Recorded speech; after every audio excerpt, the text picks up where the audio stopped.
90-80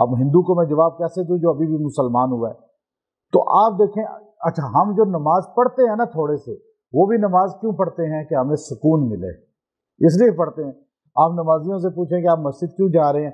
بے چینی رہتی ہے، مسجد جاتے ہیں، نماز پڑھتے ہیں، وضو کرتے ہیں تو سکون آ جاتا ہے۔ ایک سینس میں بات ٹھیک ہے، بالکل سکون تو آتا ہے، کیونکہ آپ دیکھیں نا، یہ نماز ایک اللہ رب العزت نے رکھی ایسی چیز ہے کہ اس میں انسان کو سکون ملتا ہے، تھوڑی دیر کے لیے آپ کی توجہ ادھر ہو جاتی ہے، آپ کا دماغ پہ جو ہے نا تر ہو جاتا ہے، آپ کے بال تر ہو جاتے ہیں، اور پانی جو باڈی کو لگتا ہے، صفائی بھی ہو جاتی ہے، پھر آپ کی دماغ پیسے سے، دنیا سے ہٹتا ہے، تھوڑی دیر کے لیے ادھر ادھر کی چیزوں سے ہٹتا ہے، ایک اللہ کی طرف متوجہ ہوتا ہے، تو آپ کو سکون آ جاتا ہے۔ اصل میں سکون اللہ نے اپنی طرف متوجہ میں رکھا ہے۔ اب اللہ یہ کہتا ہے کہ تم جب مطمئن ہو، جب تم سکون میں ہو تو پھر میری نماز پڑھو، اور ہم کہتے ہیں نہیں، جب ہم پریشان ہوں تو پھر نماز پڑھیں۔ اب بات سمجھے، ہم کیا کہتے ہیں کہ ہم پریشان، غمگین، بدحال ہوں تو نماز پڑھیں، قرآن پڑھیں، وظیفے پڑھیں، چلے کاٹیں۔ ایک بڑے بڑے مالدار افیسران، یہاں پر ایسے ایک بہت کلاس 1 کا افیسر ہے، بیوروکریسی کا، پاکستان کا نمبر 1 میں شمار ہوتا ہے، تو اب وہ وظیفے مجھ سے پوچھ کے کر رہا، اس کی بیوی بھی وظیفے کر رہی، ادھر آ گئی، سر پہ چادر رکھی، کبھی زندگی میں رکھی نہیں تھی، تو وظیفے پڑھ رہی ہیں، کیونکہ کیس ایسا بنا ہے کہ اس کیس میں یا تو جیل ہوگی بہت لمبی، یا پھر بچ گئے تو پھر بچت ہو جائے گی۔ کہا نہیں، وظیفہ کیوں؟ پریشان ہے تو وظیفہ پڑھ رہا ہے، مصیبت آئی ہے تو وظیفہ پڑھ رہا ہے۔ نہیں، اللہ کہتا ہے ایسا نہیں کرنا چاہیے، تمہیں ہونا ایسا چاہیے، جب تم مطمئن ہو تو میری عبادت کرو، پھر کیا ہوگا؟ بدحالی میں تمہاری خود جو ہے حفاظت کروں گا، میں خود تمہاری مدد کروں گا، پھر یہ میرا بندہ ہے، اللہ کہے گا، جیسے آج کہتے ہیں نا یہ میرا بندہ ہے، تو وہ پریشان ہے، اس کی مدد کرو۔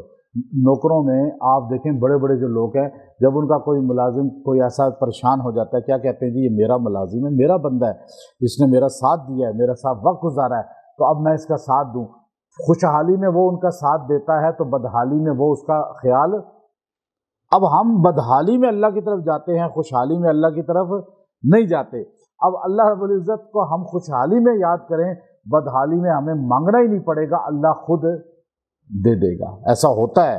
اب یہ آیت ہے 103 نمبر سورۃ النساء کی، یہ میں آپ کو بتاتا ہوں۔ اللہ تعالیٰ نے پیچھے نماز کا ذکر کیا، فَإِذَا قَضَيْتُمُ الصَّلَاةَ فَاذْكُرُوا اللَّهَ قِيَامًا وَقُعُودًا وَعَلَىٰ جُنُوبِكُمْ۔ اس کے بعد تم نماز جب پڑھ لو، پھر تم اللہ کو یاد کرو، بیٹھے ہوئے، کھڑے ہوئے، کروٹ لیے ہوئے، کسی بھی حالت میں، یعنی نماز کے بعد بھی اللہ کو یاد کرو۔ فَإِذَا قَضَيْتُمُ الصَّلَاةَ، یہ نہیں کہ خالی نماز میں اللہ کو یاد کرو، بلکہ نماز پڑھ کے بھی بعد میں بھی اللہ کو یاد کرو۔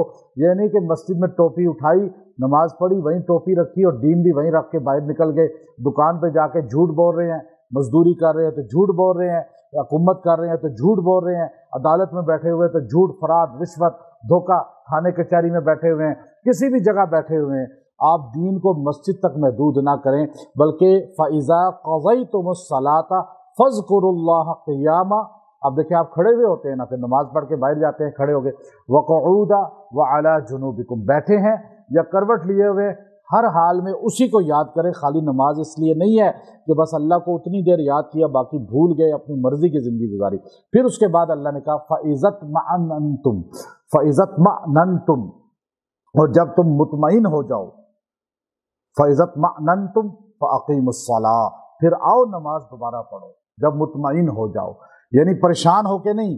فَإِذَا اطْمَأْنَنْتُمْ فَأَقِيمُوا الصَّلَاةَ، جب تم مطمئن زندگی گزار رہے ہو، پھر آؤ اللہ کی طرف آ کے نماز پڑھو۔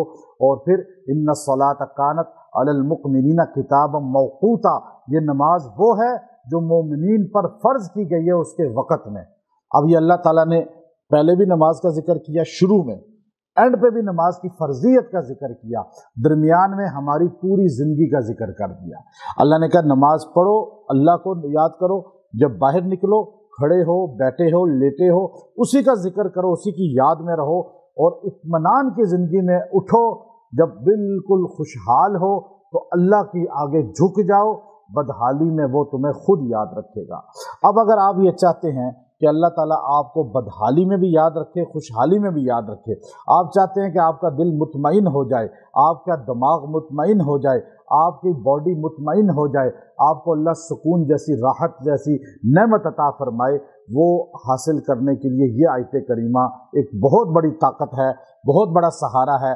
اللہ تعالیٰ نے یہاں پہ پوری اصول زندگی کو ذکر کر دیا کہ نماز خالی 5 منٹ کی چیز نہیں ہے، بلکہ وہ 5 منٹ پریکٹس ہے، ریہرسل ہے کہ میں نے اب باہر یہ باقی فجر کی نماز پڑھی، ظہر تک میں نے زندگی کیسے گزارنی ہے اس نماز کے مطابق۔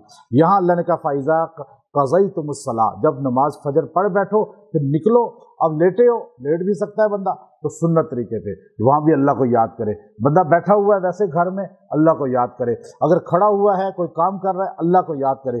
اب دیکھیں یہاں آج اس دور کے اندر یہ آیت کتنا بڑا اللہ کی طرف سے ہمیں ایک میسیج ہے کہ آپ اگر آفس میں ہیں، آج جاب کر رہے ہیں، آپ یا تو کھڑے ہوں گے یا بیٹھے ہوں گے، دو میں سے ایک کام ہوگا، گھر میں ہیں تو لیٹے ہوں گے، اب آپ دکان پہ ہیں یا کھڑے ہوں گے، ملازم یا باس بن کے بیٹھے ہوئے ہوں گے۔ اللہ نے یہاں تینوں کا ذکر کر دیا کہ اگر تم کھڑے ہو، اگر تم بیٹھے ہو، اگر تم لیٹے ہو، یہ 3 ہی صورتیں ہوتی ہیں۔ اللہ نے کہا یاد کس کو کرنا ہے؟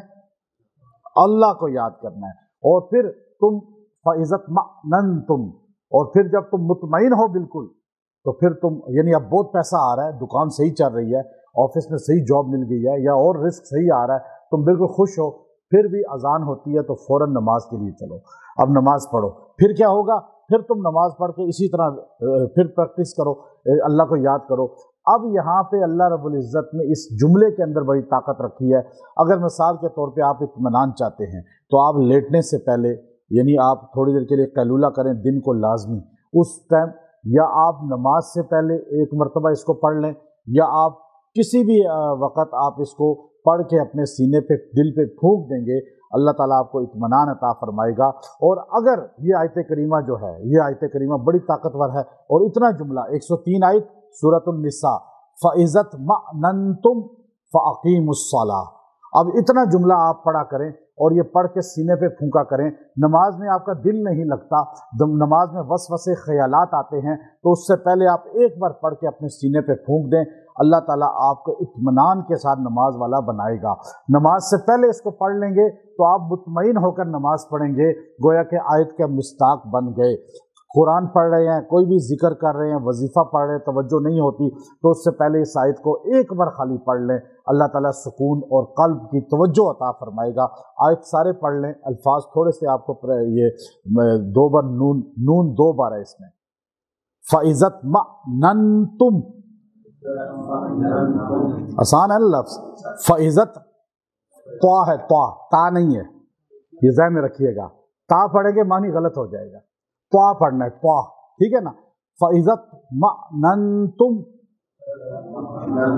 فَأَقِیمُوا الصَّلَاةَ، آسان ہے نا بھائی، اس کو آپ پڑھیں، کتنا آسان ہے۔ آپ جب بہت پریشان ہو، دل پہ ہاتھ رکھ کے اس کو 33 ٹائم پڑھ کے پھونک دیں۔ اگر آپ کو کوئی پریشانی بہت پڑ گئی ہے، آپ کو کوئی بہت زیادہ کوئی ٹینشن آ گئی ہے، بہت زیادہ جو ہے کوئی مشکل آن پڑی ہے، آپ کی زندگی میں کوئی بے سکونی آ گئی ہے، کوئی بھی کسی قسم کی، آپ سنتے ادا کریں نماز کی، عورتیں گھر میں، مرد مسجد میں، سنتے ادا کر کے کسی بھی نماز سے پہلے، سنتوں کے بعد فرضوں سے پہلے بیٹھ کر اسے 70 بار پڑھیں، 70 ٹائم پڑھ کے دعا کر لیں، اللہ تعالیٰ وہ ٹینشن، وہ پریشانی آپ سے یوں دور کر دے گا۔ کیوں؟ اللہ نے خود کہا ہے جب مطمئن ہو تو نماز پڑھو۔ آپ تو ٹینشن میں ہیں، آپ تو کسی پریشانی میں ہیں نا، اب آپ اتنے لوگ بیٹھے ہیں، آپ ساروں کی پریشانیاں مختلف ہیں، ہر ایک کی ایک جیسی نہیں ہے، لیکن آپ کی پریشانیوں کو میں کبھی نہیں جان سکتا، لیکن جانتا کون ہے؟ ایک اللہ جانتا ہے۔ اللہ کے علاوہ کوئی کسی کی پریشانیوں کو بتائے بغیر جان نہیں سکتا، تو یہ غیب کی خبریں انسان نہیں بتا سکتے، جھوٹ ہے یہ بات، اللہ کے علاوہ کوئی نہیں بتا سکتا، لیکن اللہ نے خود کہا جب مطمئن ہو تو میری نماز پڑھو۔ اب آپ پریشان ہیں، آپ اللہ کے سامنے یہ وظیفہ پڑھیں، اس کے بعد عورت گھر میں مصلی پہ، مرد مسجد میں یا گھر میں ہی پڑھ سکتا ہے، کسی بھی جگہ مصلی پہ پڑھ سکتا ہے، پھر فرض ادا کرے۔ اللہ کا حکم ہے اطمینان ہو تو میرے آگے آ جاؤ، تو آپ پریشان ہیں، انشاءاللہ فرض ادا کرنے سے پہلے اللہ آپ کو مطمئن کر دے گا، اللہ آپ کی پریشانی دور کر دے گا۔ اور آپ فرض ادا کریں گے لیکن نماز بھی توجہ سے پڑھا کریں، دل کی توجہ کے ساتھ۔ فَإِذَا اطْمَأْنَنْتُمْ، ایک معنی یہ بھی ہے مفسرین نے لکھا کہ جب مطمئن ہو تو کھڑے ہو میرے سامنے، یہ نہیں کہ ادھر دکانوں کا حساب کر رہے ہو، ادھر اپنے کھیتی باڑی کا حساب کر رہے ہو، اپنے دفتر کی چیزوں کا حساب کر رہے ہو، بچوں کے اسکول کالج کی چیزوں کا، گھر کے کھانے کے سودا لے کے جانا ہے، نہیں، اطمینان کے ساتھ جو نماز پڑھے گا اللہ اسے اطمینان کی زندگی دے دے گا۔ اور بعض مجدد الفسانی رحمۃ اللہ علیہ نے لکھا کہ جو بے سکونی کے ساتھ نماز پڑھے گا اس کی زندگی بے سکون ہو جائے گی، جو سکون کے ساتھ نماز پڑھے گا اس کی زندگی خود بخود سکون پہ آ جائے گی۔ آج زیادہ نمازیوں کی زندگی بے سکون ہے، کیوں کہ وہ نماز ہی ایسے جلدی جلدی پڑھتے ہیں، ایسے ٹالنے کے لیے سجدہ، رکوع، یہ وہ، پڑھا کیا 80% کو پتہ ہی نہیں ہوتا کہ میں نے سورہ فاتحہ پڑھی بھی ہے یا نہیں، سلام پھیر کے سوچ رہے ہوتے ہیں کہ میں نے سورہ فاتحہ، ایسے تیزی سے پڑھتے ہیں، دل کے اندر پڑھتے ہیں، نہیں، آپ زبان سے پڑھیں، آپ کے کان سنیں، آہستہ آہستہ، اور توجہ سے رکوع سجدہ کریں، اور یہ آیت پڑھیں، اپنی زندگی کا وظیفہ بنا لیں، انشاءاللہ اس سے آپ کی زندگی پرسکون ہو جائے گی۔ وآخر دعوانا الحمدللہ رب العالمین۔